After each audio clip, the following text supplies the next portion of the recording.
a human torch. Oh, it really is that time of the year again, isn't it, everybody? Answer my question. Yeah, you could probably tell from my very wobbly entrance and my... Actually, that's not so bad of a parking job, but I have been hitting the special holiday eggnog so hard to get into the holiday spirit.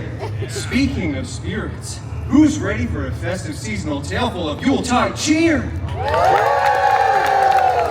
That's good to hear because we've got a scheduled show right now. Today's story is a classic holiday tale of good and evil. Filled with greed, a rich mahogany four-poster bed, and a bunch of hideous mutants and spooky ghosts. Woo! Yeah, kind of a creepy choice for a Christmas story. Huh, kid in the front row with the Spider-Man t-shirt. Yeah. Probably should have done this one over Oogie Boogie Bash, but we weren't hired yet at that point, so it's not my fault. Anyway, for today's story, we've got a mandatory costume change. Letting my hair down just for you, that's right. Just put this on my little Merc on the woodwork here. Why do we have a costume change? Thanks for asking, nobody. It's because for today's story, we travel back in time. All the way back to jolly old England for our dignified holiday tale written by Sir Mr. Charles Xavier Dickens. It's called A Christmas Carol Pool. That's an applause cue, everybody. Yeah. While we're giving up a hand, can we please put a big round of applause together for this absolute stallion of an ASL interpreter we got here. That's right. Oh, tall, handsome, good with his hands. What a combo. Let's get started, shall we? I'm very excited for this, by the way. It's very rare that I get to sink my teeth into something as holly and jolly as a festive tale. Everything I read is always so negative and mean and dark. But Christmas stories, they got a way of filling you to the brim with absolute joy, goodwill, positive messaging, and overall life. Well, I digress. Page 1, line 1. Marley was dead. Wow, that was a dark start. That is literally the first line of the story. Let me just skip ahead to the less morbid parts, okay? Okay, super dead. Dead as a doornail. Dead beyond a Thanos snap. That is very dead. Oh, here's a very positive, uplifting, and joyous sentence. The meanest old curmudgeon in all of London town was a vile, hairy, prickly, smelly, miserly old brute by the name Logan Easer Scrooge. Oh, Scroogey really did not like the holidays, let me tell you. He always went around saying, bah humbug, bub. Yeah, I don't know what that's supposed to mean either, but he did have a very handsome, charming, and extremely funny, although a bit of an acquired taste, I will admit, employee by the name Wade Cratchit, Pool. No, you can cheer for that. He's the hero of the story, yeah. Thanks for leading the charge on that woman in the fourth row. Oh, poor Wade, he just wanted to enjoy the holiday season and spend literally a single day off in his entire working career, but old Scroogey was always like, shut up and get back to work, Bob, and count me money out, right? Throw a little shrimp on the barbie, why don't you? Look, crikey! Look, everybody, it's the hideous Logan Easer Scrooge! Yeah, no, you know what? You're right to boo instinctively. He is the villain of this story. You boo him even harder than that. Boo! Boo! So I come in and you're making fun of me and then getting everybody to boo? Mm-hmm. Real nice, Bob. Thank you. So you calling me Logan Easer? You must be doing Christmas Carol this time. No, not even close. We're doing a Christmas Carol Pool. It's a very different show. That makes no sense. Yeah, none of this really does. The writing on this entire shtick has quite honestly run its course at this point. We were supposed to be like a limited time only Summer of Magic type of seasonal contract like a year and a half ago, but now we just won't go away. Yeah, you can find that, sure. Yeah, we're not going anywhere, just like those weird limited edition popcorn buckets with the enormous gaping mouths. That was a great impression.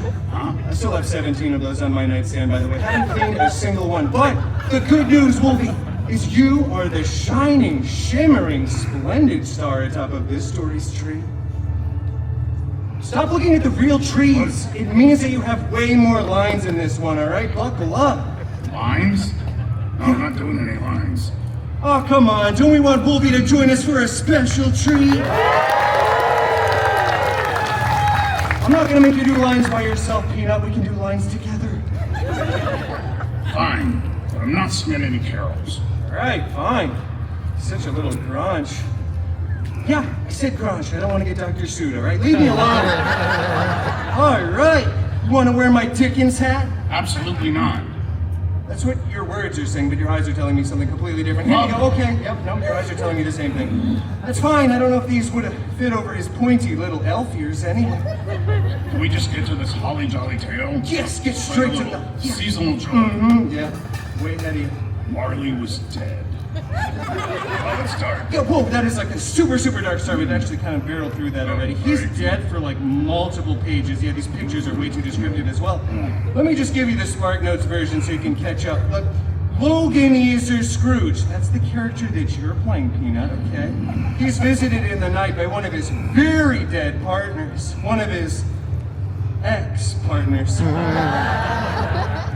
He was an X-Men. Anyway, he tells him he'll be visited later by 3 more ghosts who will herald his beginning and herald his end. All right, I don't know who Harold is, but this is the way the story actually goes. First ghost shows up, and he says, you gotta deal with your past. Second ghost shows up, and he says, Whoa, slow down there, my little sugar plum chum. Let's draw this out a little bit, shall we? We kind of have a minimum time requirement to fulfill for these scheduled shows. Sure, the first ghost shows Scroogey his sad past. His sad origins. Do you like that one, Wolfie? no.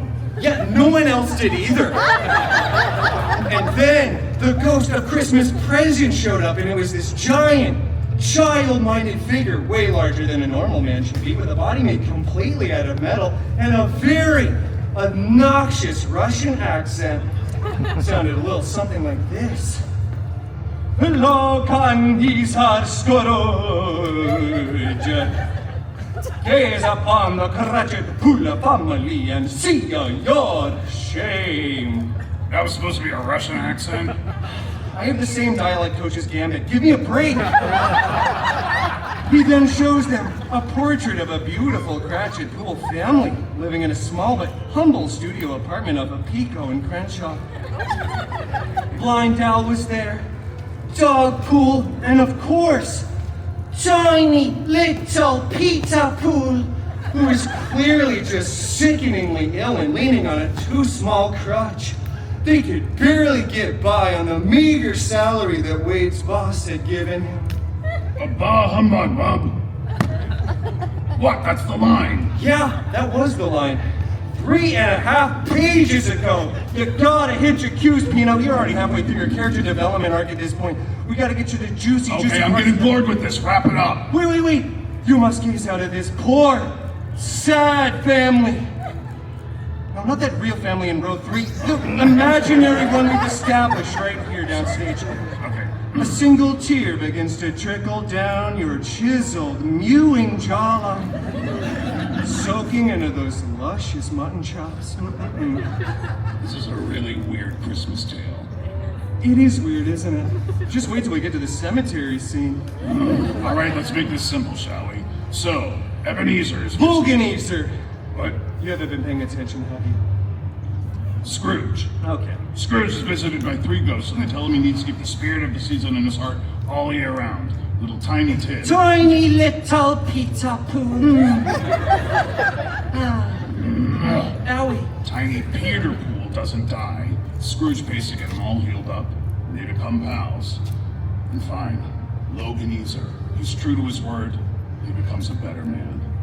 Basically, this story teaches us that we should be kinder to our fellow man and to use the season to remind us of those less fortunate than us. And just overall, try to be less of a jerk.